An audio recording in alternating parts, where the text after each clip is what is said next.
কোন ব্যক্তি যদি দিল থেকে বলে লা ইলাহা ইল্লাল্লাহ আর এই বিশ্বাস নিয়ে যদি মারা যায়, কিয়ামতের ময়দানে আমার সুপারিশের মাধ্যমে এই ব্যক্তি সবচাইতে সৌভাগ্যবান বান্দা হয়ে যাবে। কি শিখলাম বলেন? লা ইলাহা ইল্লাল্লাহ। তিরমিজির বর্ণনা 3592 নম্বর হাদিস। قال رسول الله صلى الله عليه وسلم ما عبد قال لا إله إلا الله مخلصا قط إلا فتحت له أبواب السماء حتى تفزع إلى العرش।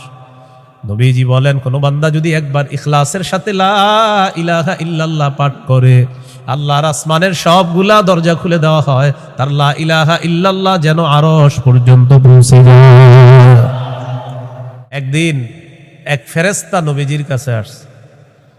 নবীজি সাল্লাল্লাহু আলাইহি সাল্লাম বলেন, আতানি আতিম মির রাব্বি ফাখায়্যারানি বাইনা আন ইউদখিলা নিসফা উম্মতি আল জান্নাহ ওয়া বাইনা আশ-শাফাআহ। নবী বলেন, একজন ফেরেশতা আমার কাছে আসছে, আসার পর আমাকে দুটি বিষয়ের স্বাধীনতা দিয়েছে, যে কোনো একটা গ্রহণ করার জন্য। ফেরেশতা আমাকে বলল, হাবিব, আপনি যদি চান আপনার অর্ধেক উম্মত আপনি জান্নাতে নিতে পারবেন, আর যদি চান আপনি সুপারিশ করতে পারবেন, তবে দুটি গ্রহণ করা আপনার জন্য। এই সুযোগ আপনি পাবেন না, যে কোনো একটি গ্রহণ করতে হবে। হয়তো অর্ধেক উম্মত জান্নাতে নিবেন, না হয় আপনি সুপারিশ গ্রহণ করবেন। আমাদের নবী বলেন, ইখতারতুশ শাফাআ, আমি সুপারিশ করাটাই আল্লাহর থেকে গ্রহণ করে নিলাম। বলেন তবে, বলেন সবাই বলেন তবে। এই সুপারিশ শুধু তারাই পাবে যারা শিরিক করবে না। নবীজি বলেন, ওয়াহিয়া লিমান লা ইউশরিকু বিল্লাহি শাইআ, আমার সুপারিশ শুধু তারাই পাবে যারা আল্লাহর সাথে শিরিক করবে না, তারাই শুধু আমার সুপারিশ পাবে, অন্যরা কিন্তু আমার সুপারিশ পাবে না। সহিহ বুখারীর বর্ণনা 99 নম্বর হাদিসে আল্লাহর নবীর সাহাবী আবু হুরায়রা রাদিয়াল্লাহু তাআলা আর নবীকে প্রশ্ন করলেন, মান আসআদুন নাসি বিশাফাআতিকা ইয়াউমাল কিয়ামাতি ইয়া রাসূলুল্লাহ। হুজুর, কিয়ামতের ময়দানে আপনার সুপারিশের মাধ্যমে কোন ব্যক্তি সবচেয়ে সৌভাগ্যবান হবে আমাকে একটু বলেন।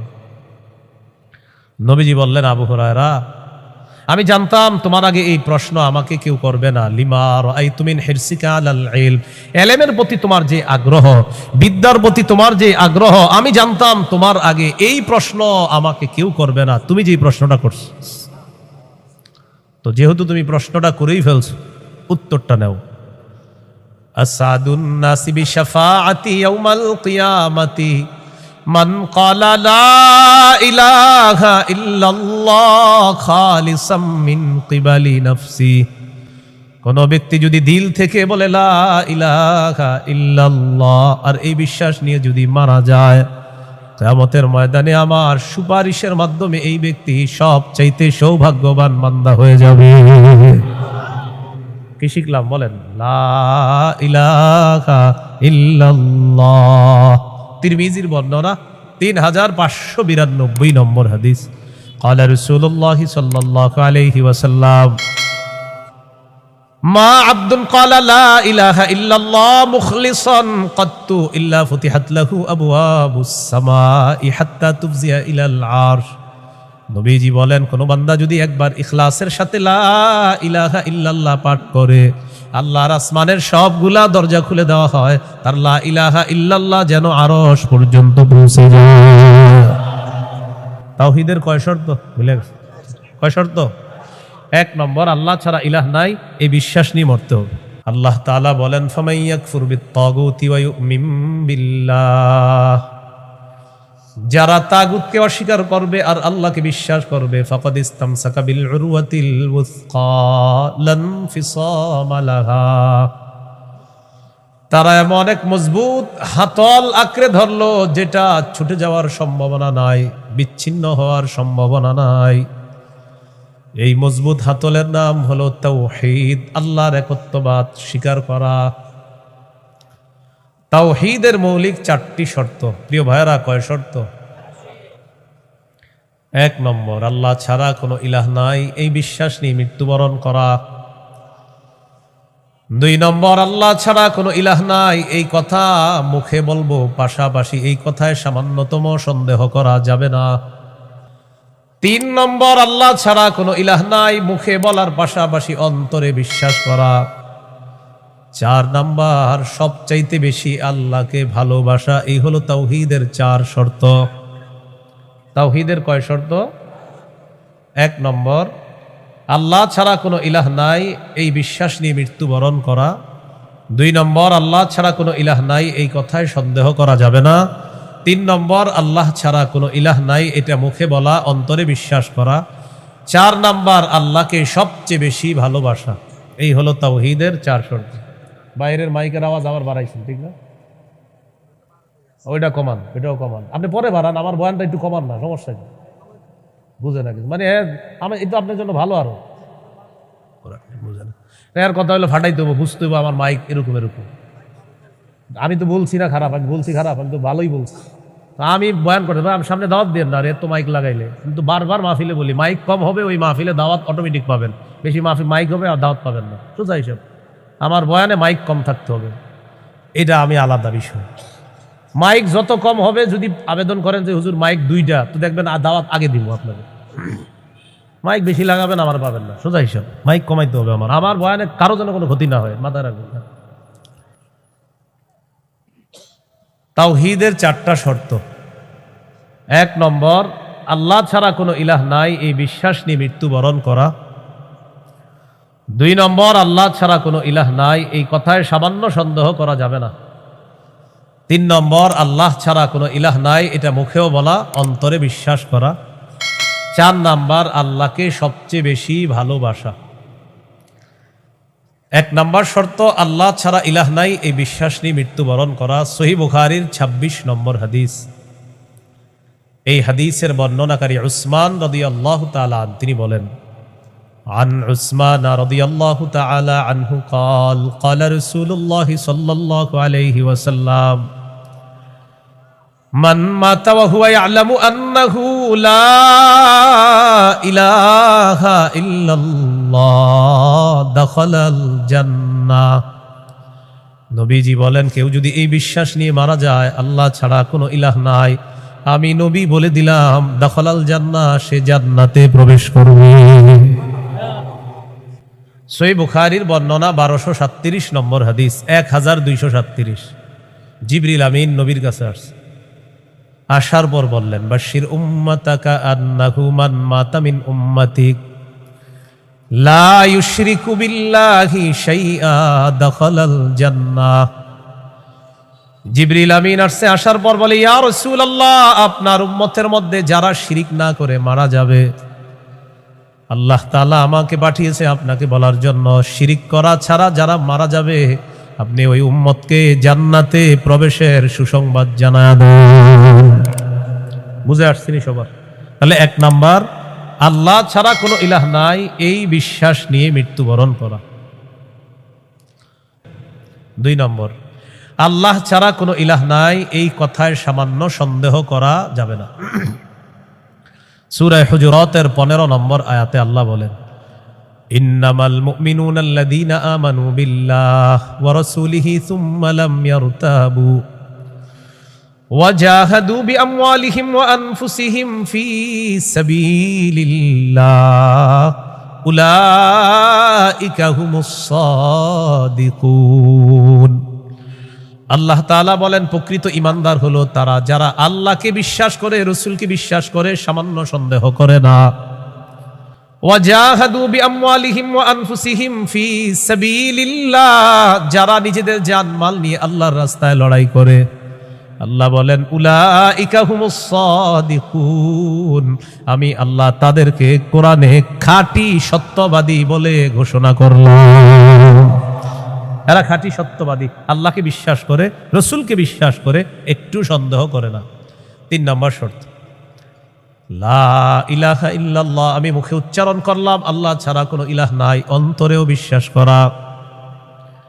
মুখে বললাম আল্লাহ ছাড়া কোনো ইলাহ নাই, অন্তরে যদি ঝামেলা থাকে এটা হবে মুনাফিক মার্কা শয়তান, নেফাকি হবে।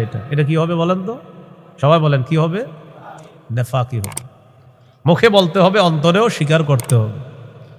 সূরাতুল ফাতহির 11 নম্বর আয়াতে আল্লাহ বলেন, ইয়াকুলুনা বিআলসিনাতিহিম মা লাইসা ফি কুলুবিহিম, তারা তাদের মুখ দিয়ে এমন কথা বলে যা তাদের অন্তরের কথা না। তাহলে বলেন তো, তাওহীদের 3 নাম্বার শর্ত, মুখে বললাম একটা আর অন্তরে আরেকটা, শর্ত পূরণ হবে? মুখে যা বলবো অন্তরেও তা যদি হয়, এটা 3 নাম্বার শর্ত পূরণ হবে। অন্তরে যদি ঈমান সরিষার দানা পরিমাণও হয়, একদিন জান্নাতে যাবে। সহিহ বুখারীর 44 নম্বর হাদিস, ক্বালা রাসূলুল্লাহ সাল্লাল্লাহু আলাইহি ওয়াসাল্লাম, ইয়াখরুজু মিনান নার মান ক্বালা লা ইলাহা ইল্লাল্লাহ ওয়া ফি কলবিহি ওয়াজনু শাঈরাতিন মিন খায়র ওয়া ফি কলবিহি ওয়াজনু বুররাতিন মিন খায়র ওয়া ফি কলবিহি ওয়াজনু দাররাতিন মিন খায়র। নবীজি বলেন, কার অন্তরের মধ্যে যদি গম পরিমাণ, জব পরিমাণ, সরিষার দানা পরিমাণ ঈমান থাকে, গম পরিমাণ, জব পরিমাণ, সরিষার দানা পরিমাণ ঈমান, এই মানুষটা যদি বিভিন্ন অপরাধের কারণে জাহান্নামের সাজা ভোগ করতেও হয়, জাহান্নামের সাজা ভোগ করার পর আমি নবী বলে দিলাম, একদিন জাহান্নাম থেকে বের হয়ে ওই সরিষা পরিমাণ ঈমানের কারণে আল্লাহর জান্নাতে প্রবেশ করবে। খাঁটি ঈমান, বিশুদ্ধ ঈমান, এটার মধ্যে কোনো ঝামেলা করা যাবে না। আল্লাহ কথাগুলা বোঝার তৌফিক দান করেন। 4 নাম্বার শর্ত, সবচেয়ে বেশি আল্লাহকে ভালোবাসা। বলেন, কাকে ভালোবাসা? সবাই আমার সাথে বলেন, সাধারণত বলেন। আমরা 8টি জিনিসকে বেশি ভালোবাসি। 8 জিনিসের প্রতি আমাদের মহাব্বত খুব বেশি। এই 8 জিনিসের চাইতেও আল্লাহকে, রসুলকে বেশি ভালোবাসতে হবে। কয় জিনিসের প্রতি টান আছে বেশি? 8 জিনিসের কথা আল্লাহ বলছে সূরা তাওবা 24 নম্বর আয়াত। আমি প্রথম আয়াতটা পড়ি, এরপর অনুবাদ করব, আমরা সবাই গণব। আল্লাহ তাআলা বলেন, কুল ইন কানা আবাউকুম ওয়া আবনাউকুম ওয়া ইখওয়ানুকুম ওয়া আজওয়াজুকুম ওয়া আশীরাতুকুম ওয়া আমওয়ালুন ইকতারাফতুমুহা ওয়া তিজারাতুন তাখশাউনা কাসাদাহা ওয়া মাসাকিনু তারদাউনাহা আহাব্বা ইলাইকুম মিনাল্লাহি ওয়া রাসূলিহি ওয়া জিহাদিন ফি সাবিলিহি ফাতারাব্বাসু হাত্তা ইয়াতিয়াল্লাহু বিআমরি। কত? আল্লাহ তাআলা বলেন, ইন কানা আবাউকুম, যদি তোমাদের মা বাবা, ওয়া আবনাউকুম, যদি তোমাদের সন্তান, ওয়া ইখওয়ানুকুম, যদি তোমাদের ভাই বোন, ওয়া আজওয়াজুকুম, যদি তোমাদের বিবি, ওয়া আশীরাতুকুম, যদি তোমাদের পরিবার আত্মীয় স্বজন, ওয়া আমওয়ালুন ইখতারাফতুমুহা, যদি তোমাদের উপার্জিত সম্পদ, ওয়া তিজারাতুন তাখশাউনা কাসাদাহা, তোমাদের ব্যবসা, যেই ব্যবসায় লস হওয়ার টেনশনে থাকো, ওয়া মাসাকিনু তারদাউনাহা, যে বাসস্থান তোমরা অনেক ভালোবাসো, আহাব্বা ইলাইকুম মিনাল্লাহ ওয়া রাসূলিহি ওয়া জিহাদিন ফি সাবিলি। আল্লাহ তাআলা বলেন, এই 8টা জিনিস যদি আল্লাহ এবং তার রাসূল আর জিহাদের চাইতে তোমাদের কাছে বেশি প্রিয় হয়, ফাতারাব্বাসু, অপেক্ষা করো, হাত্তা ইয়াতিয়াল্লাহু বিআমরি, আল্লাহ তাআলা গজব নিয়ে আসার অপেক্ষা করো। বলি নাউযুবিল্লাহ। কি শিখলাম? এই 8 জিনিসের প্রতি আমাদের মহব্বত আছে বেশি। আল্লাহ বলেন, এইগুলা যদি আল্লাহর চেয়ে বেশি মহব্বতের হয়, নবীর চেয়ে বেশি মহব্বতের হয়, জিহাদের চেয়ে বেশি মহব্বতের হয়, তাহলে গজবের অপেক্ষা থাকো। তাহলে কি শিখলাম? এই 8 জিনিসের চাইতে আল্লাহকে বেশি ভালোবাসা, রসুলকে বেশি ভালোবাসতে হবে। আল্লাহ তৌফিক দান করেন। এখানে কয় জিনিসের ভালোবাসার কথা হলো? 8 জিনিসের ভালোবাসার কথা।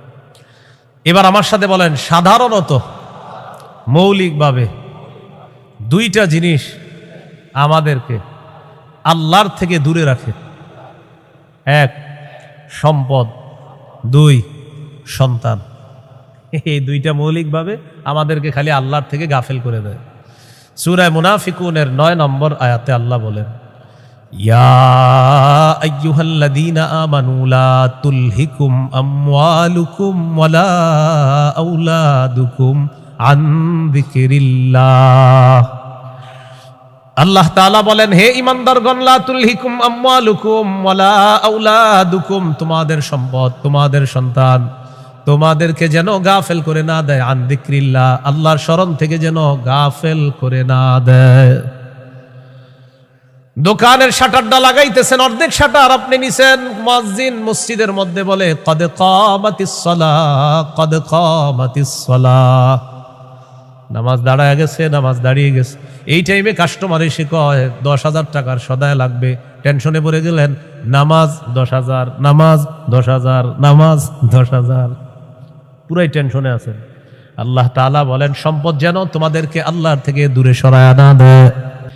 নামাজ দাঁড়িয়ে গেছে, আপনি শাটারও লাগাইতেছেন নামাজে যাওয়ার জন্য, আল্লাহ তাআলা বলেন এই শোনো সম্পদ যেন আল্লাহর থেকে দূরে সরায় না দেয়।